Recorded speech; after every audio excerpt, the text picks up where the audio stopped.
The reading is taken from the first chapter of the book of Exodus. These are the names of the sons of Israel who went to Egypt with Jacob, each with his family: Reuben, Simeon, Levi and Judah, Issachar, Zebulun and Benjamin, Dan and Naphtali, Gad and Asher. The descendants of Jacob numbered 70 in all. Joseph was already in Egypt. Now Joseph and all his brothers and all that generation died, but the Israelites were exceedingly fruitful. They multiplied greatly, increased in numbers, and became so numerous that the land was filled with them. Then a new king, to whom Joseph meant nothing, came to power in Egypt. "Look," he said to his people, "the Israelites have become far too numerous for us. Come, we must deal shrewdly with them, or they will become even more numerous, and, if war breaks out, will join our enemies, fight against us, and leave the country." So they put slave masters over them to oppress them with forced labor. And they built Pithom and Ramses as store cities for Pharaoh. But the more they were oppressed, the more they multiplied and spread. So the Egyptians came to dread the Israelites and worked them ruthlessly. They made their lives bitter with harsh labor in brick and mortar and with all kinds of work in the fields. In all their harsh labor, the Egyptians worked them ruthlessly. The king of Egypt said to the Hebrew midwives, whose names were Shiphrah and Puah, "When you are helping the Hebrew women during childbirth on the delivery stool, if you see that the baby is a boy, kill him. But if it is a girl, let her live." The midwives, however, feared God and did not do what the king of Egypt had told them to do. They let the boys live. Then the king of Egypt summoned the midwives and asked them, "Why have you done this? Why have you let the boys live?" The midwives answered Pharaoh, "Hebrew women are not like Egyptian women. They are vigorous and give birth before the midwives arrive." So God was kind to the midwives, and the people increased and became even more numerous. And because the midwives feared God, he gave them families of their own. Then Pharaoh gave this order to all his people: "Every Hebrew boy that is born you must throw into the Nile, but let every girl live." Now, a man of the tribe of Levi married a Levite woman, and she became pregnant and gave birth to a son. When she saw that he was a fine child, she hid him for 3 months. But when she could hide him no longer, she got a papyrus basket for him and coated it with tar and pitch. Then she placed the child in it and put it among the reeds along the bank of the Nile. His sister stood at a distance to see what would happen to him. Then Pharaoh's daughter went down to the Nile to bathe, and her attendants were walking along the riverbank. She saw the basket amongst the reeds and sent her female slave to get it. She opened it and saw the baby. He was crying, and she felt sorry for him. "This is one of the Hebrew babies," she said. Then his sister asked Pharaoh's daughter, "Shall I go and get one of the Hebrew women to nurse the baby for you?" "Yes, go," she answered. So the girl went and got the baby's mother. Pharaoh's daughter said to her, "Take this baby and nurse him for me, and I will pay you." So the woman took the baby and nursed him. When the child grew older, she took him to Pharaoh's daughter, and he became her son. She named him Moses, saying, I drew him out of the water. This is the word of the Lord.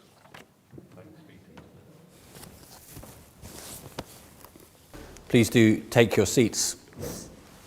And we're going to think mainly about that first reading we had from the beginning of the book of Exodus together. When I was a child and into my teenage years, one of the games I used to play on, long school minibus rides, that kind of thing, was Would You Rather? It's a very simple game, provides endless hours of fun for kids and teenage boys. Come up with two things which are sort of similar but sort of different. Would you rather do one or the other? Would you rather be always a little bit too cold or always a little bit too hot? Debate ensues, discussion and so on, and even argument. Would you rather be super strong or super fast? Would you rather have a permanent splinter under your big toe or a permanent bad haircut? You can imagine the sort of debates you have as kids and into teenage years as you wrestle them out. The beginning of the book of Exodus is in some ways a sort of would you rather exercise. Would you rather be on Pharaoh's team or God's team? Throughout the whole of the first few chapters, it seems to be the sort of underlying question or challenge to the people of Israel. Which side are they going to side with? We might think the answer's obvious if you know the story of the book of Exodus. Well, God's team always wins. Moses leads them out and everything goes well and the people of Egypt get swallowed up in the Red Sea. Of course you join God's team. The first couple of chapters, though, that is far from clear-cut. It starts well enough. In the opening verses of the book of Exodus, the writer deliberately draws us back to what's gone on just before in the book of Genesis. And two things in particular. First of all, he keeps reminding us about the story of Joseph. You know, the end of the book of Genesis, it finishes with the amazing story of Joseph, who goes ahead of the people of Israel basically to Egypt and rises up through the ranks to become a really significant leader, who then prepares the way so that the rest of this young, small family, the family of Jacob, which will become the nation of Israel, can join him in Egypt and be protected from the big famine that's coming on this part of the world around that time. The beginning of Exodus starts with reminding again and again, this is Joseph's family who are coming. And so if you've read Genesis, you're expecting that things are going to turn out all right. Even more, the writer keeps reminding us of the bigger story of Genesis, of God's great plans and purposes to bring blessing on the world through the seed, the children of Abraham. And Jacob is Abraham's grandson. And all these children, Reuben, Simeon, Levi, great-grandchildren. And what happens at the start of Exodus is just as God promised, this family are becoming a great and numerous clan, tribe, nation. Over and over again, our writer keeps telling us the Israelites were exceedingly fruitful. That's picking up on language from right at the beginning of Genesis. God's command to be fruitful. They're obeying God all the way through. They multiplied greatly, increased in numbers, and became so numerous that the land was filled with them. God promised to Abraham he'd have as many descendants as the stars in the sky or the sand on the seashore, and it's happening. So it looks like everything's set fair. But then what's so striking about chapter 1 of Exodus is how quickly the clouds come over, how quickly it turns dark. And very interestingly, God hardly gets a mention. There's a couple of moments, we'll come back to them. But for much of chapter 1 and 2 of Exodus, God isn't anywhere to be seen. You know, we might have picked up these sort of illusions that, the plan of God is happening. But the dominant figure by some way is Pharaoh. And as Pharaoh walks on stage, well, it's like the volume of God just turns down. You think, where is he? Maybe that sense that the plans were coming to pass was a mirage.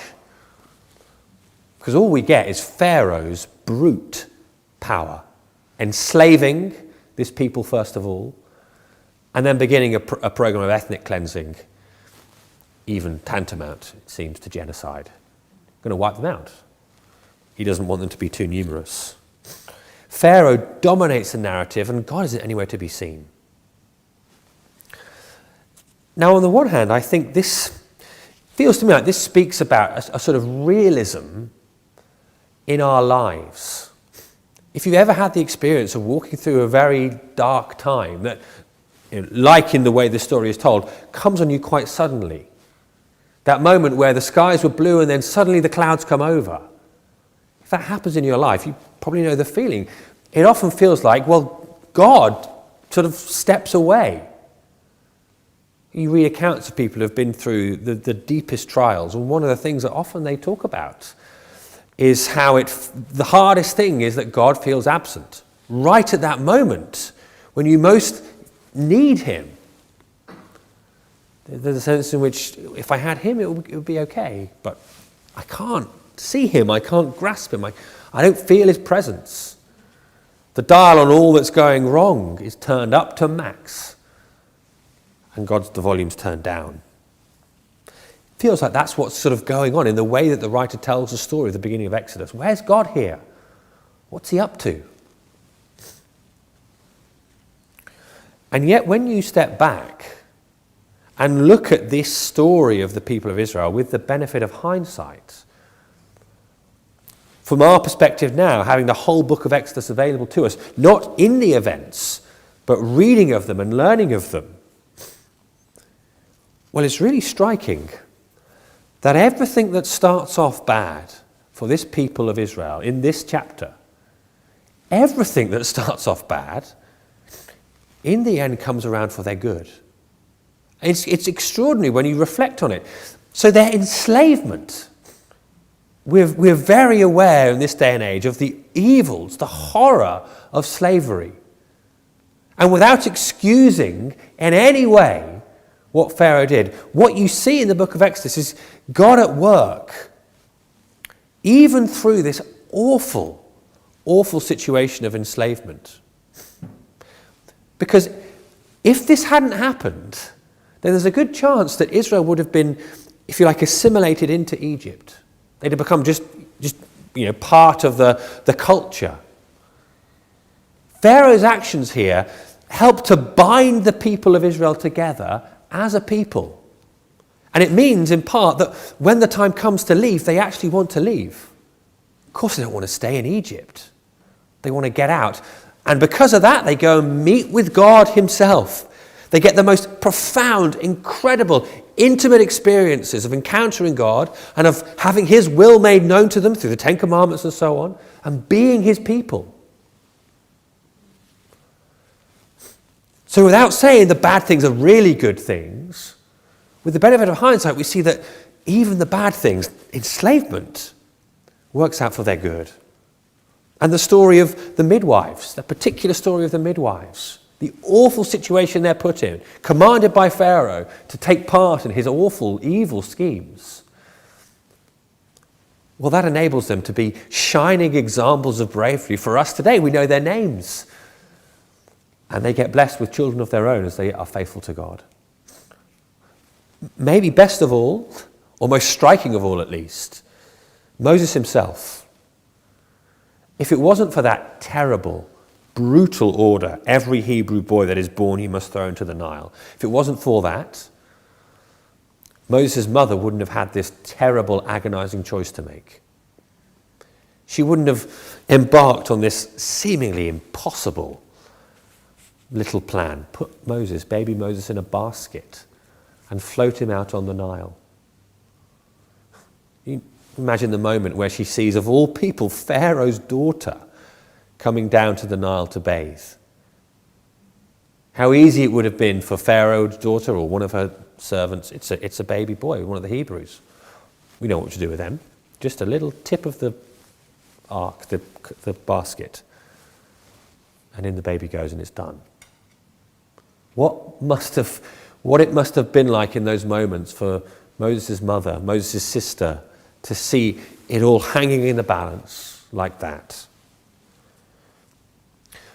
But because of that terrible, brutal command, throw them all in the Nile, Moses' mother makes this awful, agonizing choice, embarks on this mission. And because of that, Moses has this unique incredible upbringing, throughout all that sort of situation, that strange sequence of events, he then grows up as a child of Israel. He spends his formative early years with his mother, with his family. And so he is an Israelite. And then he goes to the court of Egypt and becomes a member of that household.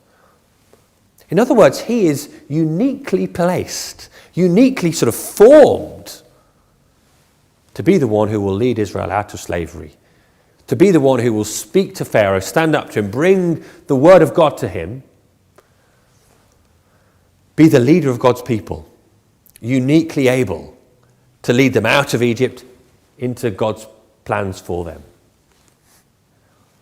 So even that moment, that awful, every Hebrew boy that is born you must throw into the Nile, in the end works out for their good.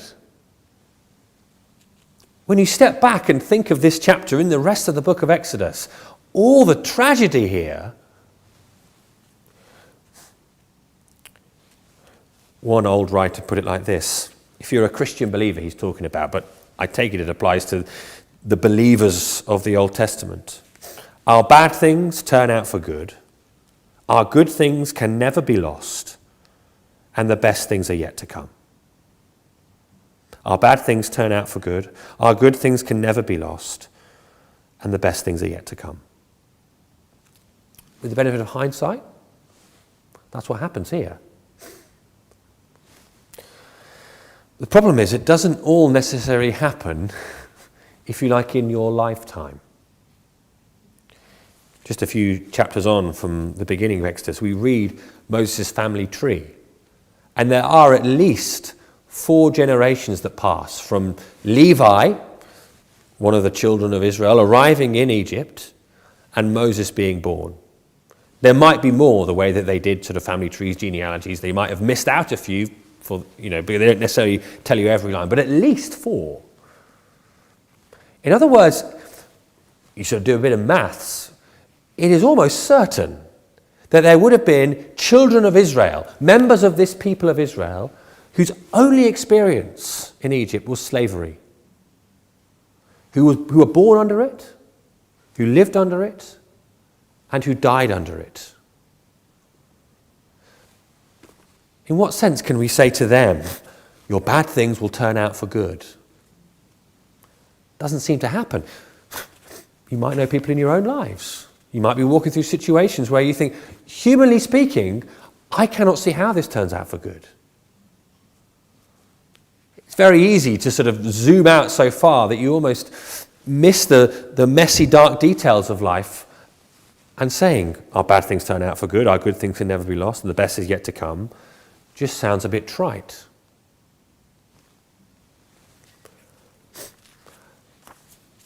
Which is why it's so important just to zoom in on those 2 midwives again. You see, the midwives, the episode of the midwives, is the point in the story where God shows up again. I mean, literally in the way that the story is told. There's no mention of God in the first few verses, but then, verse 17, the midwives, however, feared God and did not do what the king of Egypt had told them to do. Verse 20, so God, it's the first time we see God acting, he's the subject of the verb. God was kind to the midwives. And verse 21, because the midwives feared God, he gave them families of their own. If it is the case that for much of this chapter, the volume is turned down with God, he doesn't seem there, suddenly with the story of the midwives, he bursts back on the scene again. I think that's significant. This place in the story where God shows up seems to me to be, if you like, the guide for us. The way to follow when we're going through the bad things, where it doesn't seem there's a good outcome coming. When we're in the midst of pain and darkness and trial. We can learn from the midwives how to respond to that. It says about them, verse 17, the midwives feared God and did not do what the king of Egypt had told them to do. Now much ink has been spilt, asking the question, did the midwives lie to the king of Egypt. And we might think, well, does it really matter? You know, they're faced with this awful, brutal power. Who cares if they lied? They saved lives. But it is worth just pondering the question of did they lie or what's going on there. The reason that Christians through history have been concerned about that is because a recognition in the sort of Christian tradition that lying isn't a good thing and that lying does bad things to your soul. That if you're not a person of truth, that has a kind of acidic effect. You know, little white lies. Various studies have shown how this is true, that telling little lies, it feels okay in the moment, but can actually sort of begin to eat at you. So it's not a sort of irrelevant, who cares question, did they lie? And, as I've been sort of pondering it and wrestling it, it's hard to come to a clear sort of absolute definitive answer. It certainly looks like they are deceptive. They are economical with the truth, you might say. But here's what I think, as best I can sort of make out, here's what I think is going on. These are people who are tested to the very limit, who are on the very extreme, if you like, of that decision, do I lie or not lie? And they are almost given to us as an example of forging a path of faithfulness to God in that extreme moment, so that when in most of our lives we don't face these extreme, agonizing decisions and situations, we are strengthened to be faithful like they were. Contemporary example, it's not often a comparison drawn, are people in Europe in particular who resisted the Nazis by hiding Jews and helping Jews escape. A village in France called Le Chambon. There were 5,000, mainly it was a sort of Christian village basically, almost a commune. There were sort of 5,000 French Christians there who together worked to help, we think, around 5,000 Jews escape from the Nazis in that part of France. It was said that during World War II, Le Chambon was the safest place for a Jew in all of Europe. And the stories that have obviously since come out about how the Chambonnais, those people, interacted with the Nazis and the Vichy French collaborators is fascinating as a sort of worked example of the challenges that these midwives faced in a more contemporary situation. One time a Nazi lieutenant demanded of a villager, demanded to know where the Jewish refugees were hiding. And the person replied, Jews? What would Jews be doing here? Has anyone seen any Jews? It's almost kind of comical. But they were wrestling. They were really sort of agonizing about how can we protect these people and not just give ourselves over to out-and-out lying. The leader of their movement, a pastor who was called André Trocmé, was once approached by the chief of the police, who said to him, Pastor, we know in detail the suspect activities to which you are devoted. You are hiding in this commune a certain number of Jews whose names I know. You are therefore going to give me the list of these persons and of their addresses. The pastor replied that he did not know the names of any of the people, which was strictly speaking sort of true because they'd all taken on false identities. They had false ID cards. And again, you see the pastor, the villagers, working out what to say back to their overlords, the Nazis and the Vichy French. But strikingly, you read their accounts, they all lament the fact that they're having to be deceptive at all. They feel the pain of it. What those French Christians are showing us, what these midwives are showing, I think, is at the extremes, when things are most on the line for you, when you're dealing with these most brutal of powers, trying to save the most outcast of people, the most powerless. Even there, it's possible to forge a path of faithfulness to God. And the reason that we're given these examples is so that back in our own lives, when for most of us we're not in that extreme situation, we can copy them. It says that they feared God. And I think that means something like this. They knew that their God was bigger than all the might and power of Pharaoh. In the moment when Pharaoh comes to them, in one sense, all they could see was this brutal power. But, if you like, a closer, more real reality to them was their God, who called them to trust him, and in no easy way to forge a path of resisting Pharaoh and being faithful to him. If you like, the midwives answer the would you rather question. Absolutely. God is the only place to be. The dial might be turned down. I might not feel his presence, but I know that he is a God who can bring light out of darkness, life out of death, and therefore my path is to be faithful to him. And that, it seems to me, is how you take one step in front of the other and walk with God through the darkness when you can't see that it's all going to turn out right in the end. Actually, our situation is a bit better than the midwives. We can see how it turns out for them. We can see how it turns out for Israel. It really is the case that God brings good out of the bad here. Even more so, we see in the worst event that history has ever witnessed, when the Son of God was cast out of the city and left to die as a criminal, completely unjustly, completely powerlessly, it looks. Yet through that moment, God brings the greatest blessing that humanity has ever seen. From the darkest moment in history comes the brightest. From the moment of most deep tragedy and wickedness comes goodness and blessing unbounded.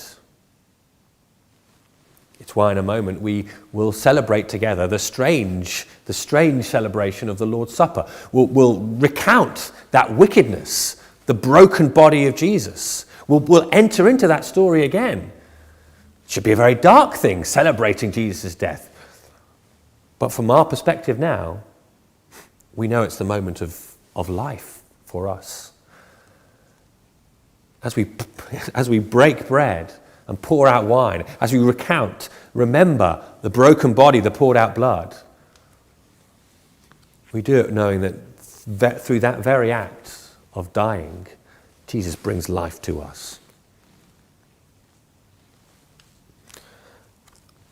And because we know that, because we understand that, well, even in the darkest days that we walk through, we can, with that old writer, say that our bad things will turn out for good, and our good things can never be lost, and the best things are yet to come. Let's be quiet for a few moments, and Nick will come and take us forward in the rest of our service.